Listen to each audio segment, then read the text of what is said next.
Hola, ¿cómo están? Yo soy Carol Puentes y les doy la bienvenida a un nuevo episodio de ¿Quién está detrás del podcast? La historia de mi vida, un ejercicio autobiográfico, episodio número 60.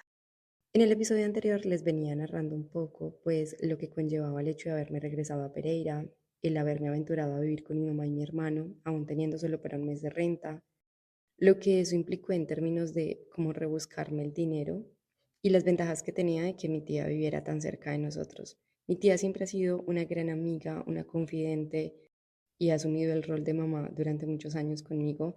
Por eso yo me sentía muy cercana no solo a mi tía, sino a mis primos. De hecho, yo a mis primos por parte de mi tía Francia los veo como hermanos y los siento como hermanos en cuestiones de crianza, de dinámicas, dentro de la relación de familia y de cercanía. Sin duda alguna, el poder estar tan cerca de ellos como que me ayudó mucho a este paso que estaba dando tan importante y a que fuera como mi respaldo cuando yo sentía que de pronto estaba un poco agobiada con la situación, bien fuera económica o por las dinámicas que vivía dentro de mi casa. Igual pasaba con Karen, o sea, yo estaba compartiendo un montón, con Karen y eso también hacía como que la vida fuera más llevadera, más fácil. Yo por lo general he sido una persona que busca resolver, eso es algo que he descubierto también grabando este podcast y en los últimos años de mi vida, especialmente desde que llegué a España, no sé, ha sido como un despertar espiritual estar acá y ha sido como redescubrirme, conocerme y conocer patrones que venía repitiendo. También conocer destrezas, habilidades, fortalezas, entre muchas otras cosas y esto es algo que he evidenciado un montón. Entonces en ese querer resolver, yo venía como planteándome la idea de qué puedo hacer. Ustedes saben, como les conté en el episodio anterior, que mi hermano, por parte de papá, me dio como un plante para vender bisutería y cosas pues como pulseras, anillos en acero inoxidable. Él de hecho fue conmigo a hacer la primera compra, pues para que yo conociera dónde debía surtir y eso. Pero como les dije también, esto pues no era que me diera los ingresos necesarios como para sostener la responsabilidad de llevar una casa y querer entrar a una universidad. Entonces, yo estoy ahí como pensando un montón, ¿qué más puedo hacer? Algo que sí tenía supremamente claro era que no podía trabajarle a nadie, porque eso implicaba que no pudiese ir a la universidad. La carrera que yo había escogido o que estaba mirando escoger era de lunes a viernes, o sea, una carrera normal, no era ni nocturna ni fines de semana. Y además el primer semestre tú no podías organizar los horarios o las materias o matricular las materias que necesitaras ver según qué horarios, sino que el primer semestre te matriculaban como la universidad quería, o sea, de manera aleatoria. Y eso también era algo que, digamos, hacía que yo tuviese que pensar muy bien en una estrategia que me permitiera ingresar a la universidad. Para cuando les estaba narrando todo esto, vamos en el primer semestre del año y la idea era iniciar la universidad en agosto, o sea, yo debía inscribirme para poder iniciar clases en el segundo semestre del año. Resulta que como para ese momento yo me estaba como rebuscando la vida, por decirlo de alguna manera, mi prima Amelia estaba trabajando en un restaurante en la pradera de la hermana de Juli, el esposo de mi prima, que para ese momento no eran esposos todavía. Total, que ella un día me pide que la reemplace y yo voy y la reemplazo. Donde la hermana del esposo de mi prima tenía el restaurante, era justo al frente de un puente que al cruzar el puente había un supermercado muy famoso en Dos Quebradas que se llama Mercamás. Dos Quebradas, Risaralda, Colombia, para los muchos que me escuchan desde otros países. En todo caso, yo voy, le hago ese reemplazo y veo que hay unas personas que están vendiendo frutas justo antes de cruzar ese puente. A mí se me hace muy chistoso, pues porque obviamente hay un supermercado, venden todo, hay frutas también, pero veo que ellos tienen una gran acogida, o sea, veo que la gente para, les compra a ellos y luego ahí sí va al supermercado o viceversa, va al supermercado y luego pasan y le compran las frutas a ellos. Yo veo ahí como una gran oportunidad de negocio y de ser independiente con respecto a que mi tío también estaba vendiendo frijol verde, mi tío Juan, y yo veía que lo vendía desgranado y todo, entonces se me ocurre la gran idea de vender frijol verde desgranado justo ahí en ese puente. Para eso tenía que hablar con las personas que estaban en el lugar, porque cuando una persona lleva tantos años en un punto, cuando ya hay unas dinámicas dentro de este tipo de ventas informales, uno debe ser muy respetuoso, debe saber llegar también y es como pedir un permiso o llegar a unos acuerdos, aunque sea un espacio público. porque por lo general las personas que se dedican a este oficio son muy celosas con el espacio, obviamente no les conviene, digamos, una competencia de manera tan directa. Y pues yo ya al haber identificado que ellos no vendían frijol verde, sabía que por ese lado como que sí me iban a dar el aval. Así que yo con mucho respeto pues me acerco, les comento mi idea, les cuento que veo por mi mamá y mi hermano, pero pues que necesito generar ingresos, que veo ahí como la posibilidad de ubicarme a un lado de ellos, si no le ven problema, que mi intención no es ser competencia ni vender algún producto que ellos ya manejen. Y ellos pues deciden decirme que sí, obviamente al principio como con recelo, ¿saben? Como con desconfianza, pero pues normal. Yo entonces hablo con mi tío Juan, le digo que me cotice el frijol verde, le digo que a cuánto puedo vender el kilo, la libra. Una familiar de nosotros, Oliva, familiar también de Mariela, nos regala una pesa, me acuerdo que le costó como 20.000 pesos en esa época, y nos la da para que podamos pesar el frijol. Yo quiero hacer énfasis en esto y seguramente no he mencionado a muchas personas, pero se lo decía hace poco a mi prima Meli, o sea, la vida es como una cadena de favores, como que entre todos nos sostenemos y nos ayudamos. Y yo sí que he sido una aventajada de esto. O sea, yo sí que he contado con la ayuda de muchísimas personas, pero muchísimas. O sea, es que sé que mucho de lo que han hecho por mí, de las muchas personas que han tenido que ver conmigo, seguramente ni saldrán en este podcast porque son demasiadas de verdad. Pero en todo caso, Oliva pues nos hace este favor, nosotros compramos unas bolsas que mi tío nos había recomendado y como no teníamos carro ni mucho menos, pero teníamos el carro de mi mamá de hacer mercado con el que salimos a ofrecer el choclo, pues yo decido que ahí podemos cargar el bulto. Mi mamá se le ocurre que podemos llevar una silla de esas Rimax, una silla plástica que no pesa tanto y ponerla ahí encima de ese carro e ir a ofrecer allá. El desafío arrastrar ese carro hasta la pradera, porque yo vivía en Bombay 3 y el punto de venta era justo en la pradera. Quienes conocen el lugar, quienes conocen el sector, más o menos se pueden hacer una idea de la distancia. Yo soy muy mala para eso de hablar de kilómetros y eso, y no hice la tarea de investigar antes cuántos kilómetros habían de allá a allá, como para contextualizarlos, pero sí les puedo decir que nos demorábamos un poco más de media hora caminando y arrastrando pues ese carro.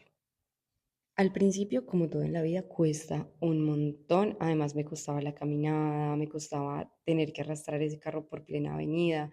Yo no les voy a decir mentiras, a uno le da vergüenza al principio hacer ese tipo de cosas, pero yo me tenía que tragar la vergüenza. Yo sabía para dónde iba y lo que quería hacer y eso hacía que tuviera el valor para enfrentar esa situación. Cuando sentía demasiada vergüenza, yo pensaba, Carol, esto es lo que tienes que hacer, tú puedes, o sea, como que hablaba conmigo misma y me daba moral. Y total, pues que no tenía como otra opción, digamos, esa era la mejor opción. Yo consideraba muchas posibilidades y esa era la que me había como prendido el bombillito. Como les dije al principio, pues las personas que venden ahí también están como un poco celosas, son muy respetuosas, pero pues se les nota que hay algo de incomodidad. Pero afortunadamente esa incomodidad con el tiempo, y no un tiempo tan largo, pasa. Hacemos una excelente amistad, mi mamá se la lleva súper bien con ellos, además mi mamá tiene una forma de ser muy particular, yo creo que no la he dejado entrever mucho en estos episodios, pero mi mamá era muy extrovertida, digo era, no porque se haya muerto, gracias a Dios todavía la tengo con vida, sino porque cambió un montón después de la pandemia, pero eso es algo que ya les contaré más adelante cuando llegue el momento. Total que mi mamá era demasiado extrovertida, enamorada, pero así, en plan como recocha, pero obviamente si le daban heladito, pues entraba, le gustaba hacer diligencias, caminaba un montón. Mi mamá una berraca, o sea, se los digo de corazón. Mi mamá no sufría de pena y era así, o sea, como demasiado extrovertida. Tanto que a veces a mí me tocaba como ponerle un freno, me tocaba no, o sea, como que de hija era como mami ya o mami tal cosa. Yo siempre fui como ese polo a tierra de ellos, con mi hermano en cuanto a la esquizofrenia y con mi mamá en cuanto a eso. Y pues bajo estas dinámicas, digamos que el ambiente en donde vendíamos el frijol era muy chévere, era divertido en ese sentido. Ellos hicieron que eso que costaba tanto, que daba tanta vergüenza, fuera mucho más amable. O sea, la verdad es que las personas hacen eso, tienen esa magia, ese poder. Como que no importa qué tan difícil sea la situación, con el ánimo, con el ambiente de las personas, como que es más fácil y más bonito también. Ellos incluso a veces nos daban frutas, conversábamos mientras llegaba gente. O sea, no, era como estar muy parchados, digámoslo de alguna manera, como estar con amigos. Para ese entonces también se hacía Flor, una indígena, con sus hijos a pedir. Y yo me acuerdo que yo jugaba con los hijos de ella, les hacía fotos, no sé, yo siempre he tenido como buena relación con los niños y a ellos nunca los voy a olvidar porque estaban ahí, yo me entretenía también con ellos en mis tiempos que ya no tenía que desgranar o así. A mi mamá le gustaba también llevarse una Biblia para leer porque los que vendían fruta solamente estaban en la mañana. En cambio, nosotras nos quedábamos hasta las 4, hasta que lográbamos vender como la mayor cantidad de frijol. La idea y la meta para que fuera algo rentable era vender mínimo un bulto al día, o bueno, casi que el bulto completo. Y así yo podía ganarme como el día, por decirlo de alguna manera. Mi tío Juan, la verdad, fue súper lindo con nosotros porque él solo nos cobraba lo que costaba el bulto y nos hacía el favor de llevárnoslo hasta el punto, que eso fue algo que acordamos después, como para no cargar ese bulto hasta Mercamás, llegamos a la conclusión de que era mejor que mi tío, cuando pudiese, nos lo llevase directamente hasta el punto de venta. Y esto hizo también que ya fuera más fácil. Lo que sí seguíamos haciendo era caminar, obviamente, pero pues ya no teníamos que arrastrar el bulto de frijol. Mi prima Meli seguía trabajando ahí al frente y de hecho ya vivía ahí en el restaurante, entonces también podía ver a Isa, mi sobrina, compartir con ellos, hablar de alguna manera, aunque cada uno estaba como en su labor y no podíamos conversar mucho. Sobre todo porque mi prima tenía bastante trabajo, o sea, Meli trabajó muy duro. Uy, yo la veía trabajar hasta muy tarde, aparte de ser mamá de dos hijos, aparte de cumplir pues como con tantas responsabilidades, entonces como que nos veíamos, nos saludábamos, pero no era como que nos pudiésemos sentar a charlar y estar ahí como tranquilas, no. Yo sí que estaba un poco más tranquila. Algo que me pasaba muy curioso era que la gente se sorprendía mucho de verme vendiendo frijol y me decían como tú tan linda porque estás ahí. Hasta este punto no entiendo qué tiene que ver el linda, o sea, lo entiendo y no lo entiendo, en plan, no lo comparto, pero pues yo simplemente decía, porque es lo que hago, es lo que quiero hacer y es lo que me está dando ingresos en este momento. Y me decían, ¿y si llevas hoja de vida a Mercamás, ahí como empacadora? O sea, como que era muy disruptivo para ellos verme ahí sabiendo que podía trabajar en otras cosas y era como si ese trabajo fuera muy desmeritorio tal vez. Y yo decía, no, porque mi plan es estudiar y si estoy ahí, pues no voy a poder estudiar. Lo bueno fue que esas mismas personas se convirtieron en clientes y luego eso se convirtió en admiración. Yo me acuerdo que luego me admiraban un montón, sobre todo cuando ya se acercaba la hora de entrar a la universidad, porque siempre me preguntaban, ¿ya te inscribiste? No sé qué. Yo me inscribo a la universidad y con tan buena suerte, ¿qué pasó? Ese momento de mi vida nunca lo voy a olvidar, en plan, la felicidad que sentí.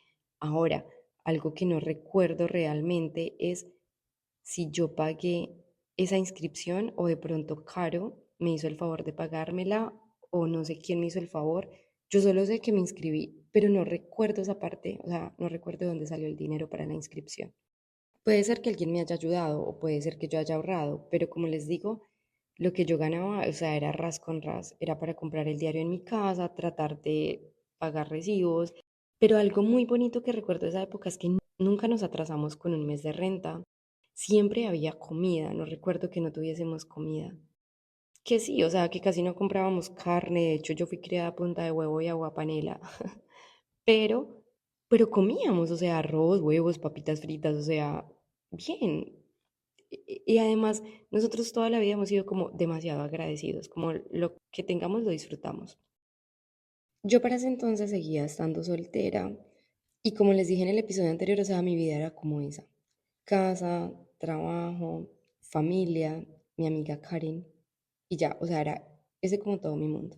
Tenía esa ficción por empezar a grabar videos, tenía esas ganas de hacerlo y mi prima Alexa siempre me apoya un montón con eso. Entonces me acuerdo que yo para esa época grabé un video de algo que me causó mucha sensibilidad porque un locutor de radio de una emisora muy reconocida hizo un video, para esa época estaban apenas como en auge sus videos, y lo hizo burlándose de una persona que tenía, digamos, como una forma de caminar distinta y puso una canción que suele ser como ofensiva, burlándose de esa persona. A mí ese video, que se había vuelto un boom y que había generado discrepancia.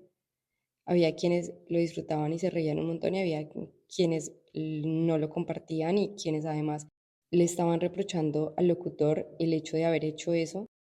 Y entre esas estaba yo, que cuando vi ese video me causó demasiada indignación. Yo no sé explicarles lo que yo sentí mucho dolor y ahí fue cuando decido grabar el video hablando de eso. Pero ese no fue mi primer video después de mi regreso. El primer video que yo grabé y que publiqué para ese entonces fue el de mi superhéroe favorito, que fue una carta que yo hice inspirada en mi hermano Mauro cuando trabajaba en el casino, donde lo recordaba y pensaba, wow, mi hermano es mi superhéroe. O sea, pensaba en él, en su enfermedad, en todo lo que había transitado y había sentido como esa conexión en mi corazón de cuánto lo admiro. De hecho, todo eso influyó para que yo después regresara a Pereira y quisiera estar con ellos. Ese es el primer video que yo grabo y lo grabo precisamente en la casa de mi tía. Me acuerdo que mi prima Alexa me ayudaba un montón, me prestaba su habitación para que grabara, me ayudaba con temas de iluminación, me hacía recomendaciones. Hoy por hoy todavía lo hace, les cuento. Yo sigo siendo muy inexperta en el tema a pesar de todo lo que he aprendido, pero es porque soy muy descuidada con la estética de las cosas. Pero bueno, ese video quedó bonito. Luego grabo este otro pues hablando de esa situación que había visto y que además estaba casualmente en auge, pero no lo había hecho yo con esa intención. Pero ahí descubrí que cuando uno graba algo, cuando es un tema que está en el momento dando mucho de qué hablar, es cuando tu contenido se viraliza. No me pregunten por qué, yo nunca más he vuelto a usar ese as bajo la manga porque como les digo, primero, no lo había hecho con esa intención y segundo, no sé por qué, o sea, yo a veces me cuestiono eso, tal vez sea una forma de autosabotearme, pero aún conociendo las cosas y sabiendo cómo lograrlas, como que alargo el proceso. Es raro, sí lo sé, soy rara, ni yo me entiendo muchas veces. El hecho es que este video se hace viral, mucha gente empieza a comentar, hay gente que me escribe cosas horribles, hay otros que están supremamente a favor y luego los comentarios empezaron a ser tan ofensivos que yo decidí bloquear como los comentarios, simplemente porque le estaba afectando a mi familia, como que les dolía que dijeran ciertas cosas de mí, entonces como que yo para evitar eso y por no saber cómo manejar esa situación, lo que hice fue bloquear los comentarios, algo que no haría hoy por hoy, porque siento que ya estoy muy preparada para transitarlo, pero sobre todo he preparado mucho a mi familia para eso. Y es que finalmente a uno no le afecta tanto como lo que le pasa a uno, sino lo que eso puede causar a nivel familiar. Yo creo que muchos estarán de acuerdo conmigo en esta parte. Pero esos no fueron los únicos videos que grabé. Grabé muchos videos como narrando mi día a día, contando cosas de la venta del frijol, contando cosas que estaba haciendo, pero no los publicaba. O sea, había cierta inseguridad en mí, había algo que no. Yo creo que si hubiese aprovechado ese momento, tal vez hoy por hoy sería una persona muy reconocida y más si hubiese seguido utilizando esa estrategia de publicar cosas cuando estaban muy en auge. Puede que ahorita que estoy cayendo en cuenta de esto y que además lo estoy hablando con ustedes, me ponga más las pilas.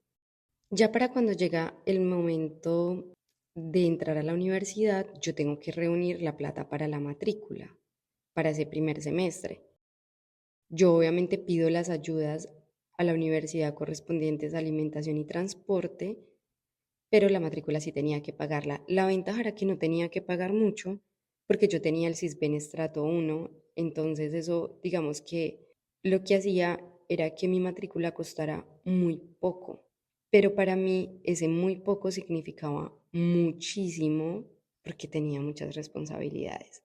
Así que decido pedirle ayuda a mi papá, quien además un par de veces también nos hizo el favor de recogernos cuando vendíamos frijol.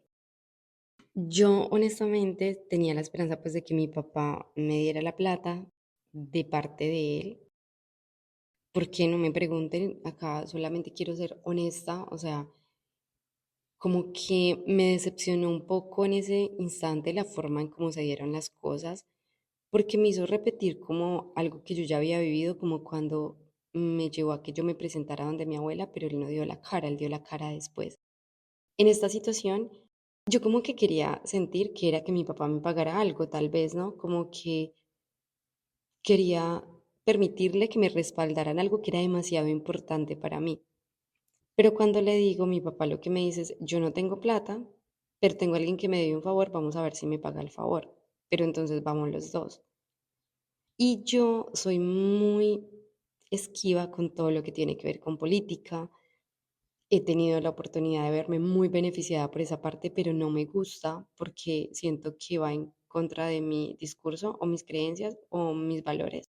Como que eso de estar en la mermelada no va conmigo. Y nunca vendí un voto, o sea, ni siquiera por personas que quiero muchísimo. Siempre lo he hecho es por convicción, no por conveniencia. Y cuando mi papá me dice, vamos donde esté que me dé un favor, yo le digo como, uy, no. O sea, es que yo no quiero tener nada que ver con la política, ni que me pidan un favor, ni nada. O sea, ni vender mis votos, ni nada de eso. Y él me dice, no, es que yo a él lo transportaba y le hacía como campaña, pero yo ya lo hice, o sea, yo ya hice esa labor.